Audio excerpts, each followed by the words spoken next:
Hi, I'm Scott.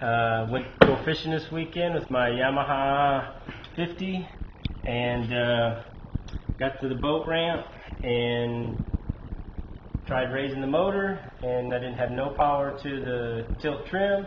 Tried starting, and I didn't have any power to the motor either, to start the motor. It was just dead.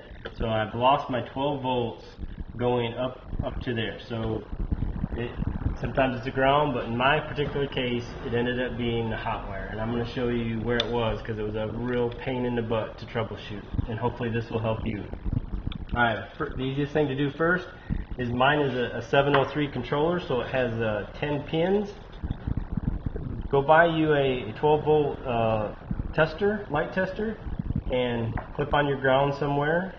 And then on this pin right here, you should have 12 volts. And in my particular case, I didn't have any voltage there, 12 volts. That 12 volts has to go up to the remote sensor, so that to the tilt trim and to the ignition to come back here. Alright, so then the way the power works, your main positive comes up on the red wire. It comes straight to the one side of the starter. From the starter, it's another big heavy red wire. It comes up to your tilt trim, and then this is your tilt trim box, okay? Off that main power coming from the battery, there's another smaller red wire that comes up, goes behind this electrical plate, comes to the fuse. There's a 20 amp fuse right back in here. You can take that out and check it real easy. Sometimes it might just be a blown fuse. Alright, from here, the wire goes back behind this electrical panel, and there's a butt splice, and it goes to your tilt trim sensor, which my tilt trim sensor is not even used. And then from there, the red wire goes back up through this into this harness to feed the remote control. Alright?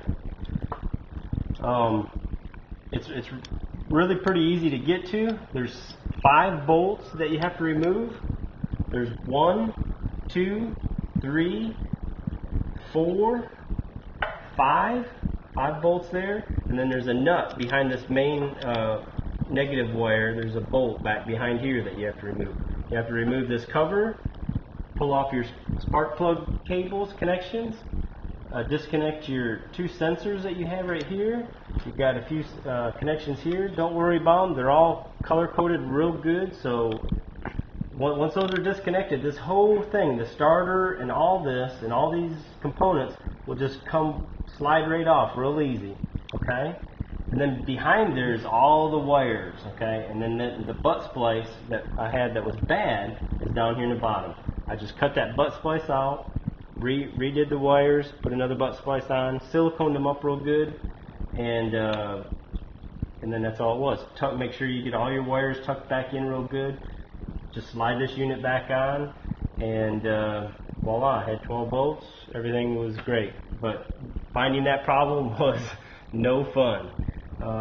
Like I say, get you a 12 volt tester. Hope that was helpful. Good luck. Good fishing.